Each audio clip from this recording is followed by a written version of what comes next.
প্রধানমন্ত্রীর বক্তব্য শুনছেন? বলে এই চেয়ার আরামের চেয়ার নাই, চেয়ার আমার কাছে গরম লাগে, টকবকে গরম লাগে। এই চেয়ার আমাকে বুঝায়, অনেক কিছু বুঝায়। দেখতে মনে হচ্ছে যে এটা আরামের চেয়ার, কিন্তু আমার কাছে মোটেও আরাম লাগে না, আমার কাছে কষ্ট লাগে। আপনাদের বগুড়ার সন্তান জনাব তারেক রহমান গতকালকে সংসদে বক্তব্য দিতে গিয়ে বলতেছেন, অনেকেই ভাবতেছে এই চেয়ারটা আরামের। আমি যে প্রধানমন্ত্রী ভাই চেয়ারে বসছি, এই চেয়ারটা মোটে আরামের চেয়ার নয়, এই চেয়ারটা বড় কঠিন। এই চেয়ারে বৈশা দাঁড়ায় অনেক পপুলার কথা বলা যাবে, হাততালি পাওয়া যাবে, বাহাবা পাওয়া যাবে, কিন্তু আমি এই চেয়ারে বসে বুঝতেছি এই চেয়ার আমার কাছে টকবকে গরম লাগে। অনেক কিছু আমি এখান থেকে করতে পারি না। একজন প্রধানমন্ত্রী জনাব তারেক রহমান বক্তব্য দিতে গিয়ে বলতেছেন এই চেয়ার আরামের চেয়ার নয়। তার মানে প্রধানমন্ত্রী সারা দেশের ক্ষমতা নিয়ে একটা চেয়ারে বসলেই যে একটা শান্তি, তৃপ্তি, বড় কিছু হয়ে গেলাম এমনটা নয়। এই চেয়ার আমাকে অনেক দায়িত্বের জায়গা থেকে আমাকে ইঙ্গিত দেয় যে তোমার জায়গা থেকে এই কাজ করা ঠিক, এই কাজ করা ঠিক নয়, এটা করা যাবে, ওইটা করা যাবে না। অনেক প্রশ্ন এই চেয়ার আমাকে করে। প্রধানমন্ত্রীর বক্তব্য শুনছেন? বলে এই চেয়ার আরামের চেয়ার নাই, চেয়ার আমার কাছে গরম লাগে, টকবকে গরম লাগে। এই চেয়ার আমাকে বুঝায়, অনেক কিছু বুঝায়। দেখতে মনে হচ্ছে যে এটা আরামের চেয়ার, কিন্তু আমার কাছে মোটেও আরাম লাগে না, আমার কাছে কষ্ট লাগে।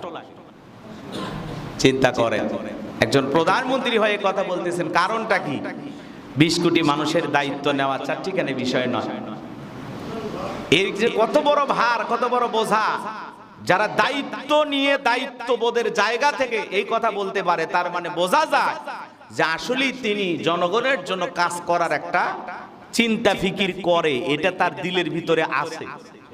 না হইলে তো বলতো ক্ষমতা পাইছি, ডুগডুগি বাজাইতেছে, আরামায়েশ করতেছে, এই কথা তো বলার কোনো কারণ ছিল না।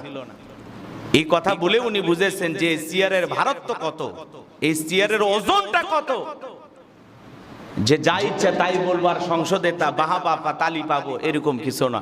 তা আমি দেখলাম আসলে দায়িত্ব নিয়ে যারা বসছে তাদের মুখ থেকে উল্টাপাল্টা কোনো কথা নাই, উল্টাপাল্টা কোনো বক্তব্য নাই, তারা জনগণের উদ্দেশ্যেই কথাগুলো বলতেছে।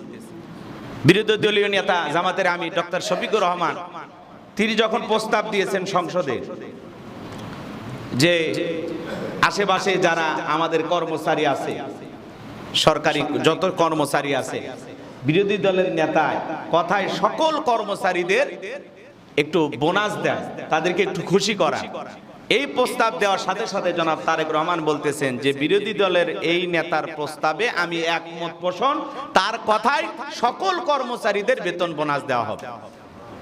এই যে প্রত্যেকটা জায়গায় ভারসাম্য, খুব বোঝাপড়া, সুন্দর সমঝোতা, এই জিনিসগুলোই রাষ্ট্রকে এগিয়ে নিয়ে যাবে, সমাজকে পরিবর্তন করবে।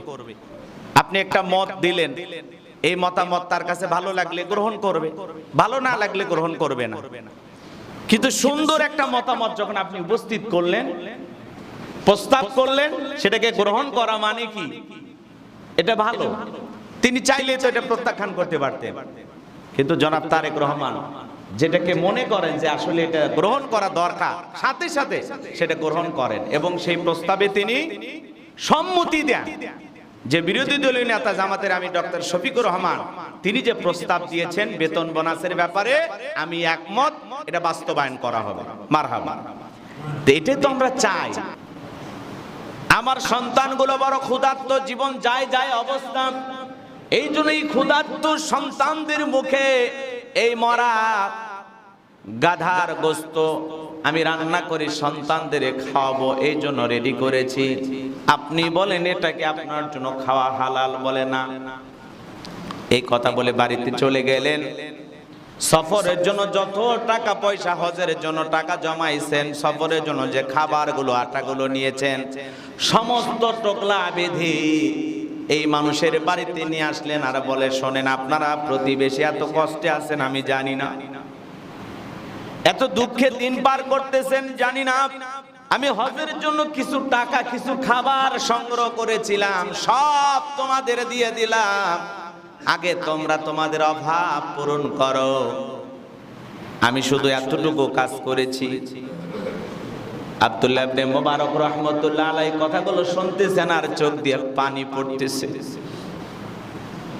এইবার আলী ডেকে বলে, হজের নির্দিষ্ট দিন যখন চলে আসলো, আহারে আমি যদি হজে না যাই মানুষ আমাকে নিয়ে নানান কথা বলবে, আমি মুখটা কেমনে দেখাবো? এই জন্য মনের কষ্ট নিয়ে দুঃখ নিয়ে আমি চলে গেলাম জঙ্গলের ভিতরে।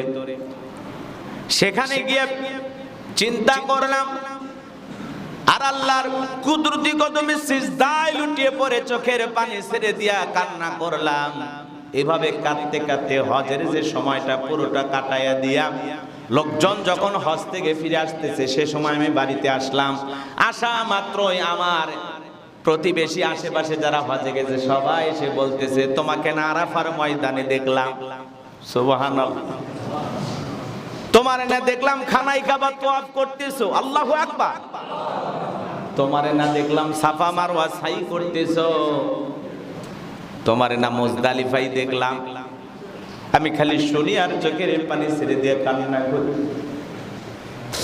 একজন আমার কাছে একটা টোকলা নিয়ে আসছে, টোকলা নিয়ে এসে বলে, আলী, নবীজি রওজা মোবারকে সালাম দেওয়ার সময় তুমি না বললে ভাই এই টোকলাটা তুমি ধরো, আমি নবীকে সালাম দিয়ে আসি। সেই যে টোকলা দিয়া চলে গেলা আর আমার খবর নিলা না, আমি তোমার সেই টোকলাটা বহন করে তোমার বাড়ি পর্যন্ত নিয়ে আসছি, তুমি তোমার টোকলাটা নিয়ে নাও। টাকা পয়সা টোকলার ভিতরে ছিল, অনেক কিছু ছিল। সেই টোকলাটা দিয়া লোকটা চলে গেল। রাতের বেলা আমি যখন ইশার নামাজ পড়ে কাঁদতে কাঁদতে ঘুমের মধ্যে চলে গেলাম, আমি দেখি আমার ঘরটা আলোকিত হয়ে গেছে। আমি ঘরের ভিতরে মেশকাম্বারে গন্ধ পাইতেছি, জান্নাতি সুঘ্রাণ পাইতেছি। কিছুক্ষণ পরে দেখলাম কি সুন্দর এমন একজন মানুষ, যেই মানুষকে দেখার প্রত্যেকটা মানুষের দিলের তামান্না, মনের বাসনা। সেই মদিনাওয়ালা নবী আমার এসে সালাম দিল আর এসে বলে, আলী তুমি যা করেছো আমি বড় খুশি হয়ে গেছি। আমি নবী আর মদিনায় থাকলাম না, আমি এই সিরিয়াতে তোমার ঘরে আসলাম তোমাকে সালাম দেওয়ার জন্য।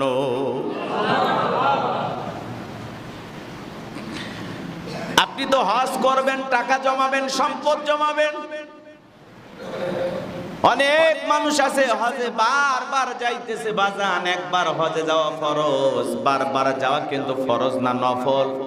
গেলে সওয়াব হবে, না গেলে গুনাহ হবে না। আপনার এই হজের টাকা দিয়ে আপনি এরকম অসচ্ছল দারিদ্র মানুষকে এইভাবে যদি সহযোগিতা করেন, আপনি হজে গিয়ে যে সবটা কামাবেন সেই সবটা আপনার বাড়িতেই আপনি কামাইতে পারবেন। কথা বলেন ঠিক কি না? এই জন্য মানুষ যে মুখে মুখে একটা কথা বলে, হজ করার জন্য শুধু মক্কায় গেলে হয় না, হজ করলে বাড়িতেও হজ হয়। এই যে মানুষের যে একটা কথা প্রচার আছে যে আসলে কথাটা কিন্তু ওই রকম না, কথাটা হলো এইরকম, যে আপনি হজের যে টাকাটা জমাইছেন 5 লাখ 6 লাখ টাকা জমাইছেন, এটা যে কোনো হতদরিদ্র অসহায় সমাজের সবচেয়ে অভাবী মানুষ এই টাকা জমায়া যদি তারে একটু দিয়ে দেন, যে হজে যাওয়ার নিয়ত করছিলাম এই টাকাটা আমি এনারে দিয়ে দিলাম, আমি তো হজে একবার করছি, আল্লাহ করাইছে, ফরজ যেটা সেটা আদায় হয়ে গেছে, নফল হজে যাইতেছিলাম, এই টাকাটা আমি এই গরিব মানুষকে দিয়ে দিলাম। আপনি হজে যায় যে সবটা পাবেন তার চাইতে বেশি সব এইভাবে আপনি কামাইতে পারবেন। সুবহানাল্লাহ। কিন্তু অনেক হাজী সাহেব আছে হজেই যায় ছেলে মেয়ের গহনা কেনার জন্য, স্ত্রীর গহনা কেনার জন্য। মানে হজ মানে তার কাছে একটা ফ্যাশনের মতো হয়ে গেছে, যাইতেছে মার্কেট করে আসতেছে, যাইতেছে মার্কেট করে আসতেছে।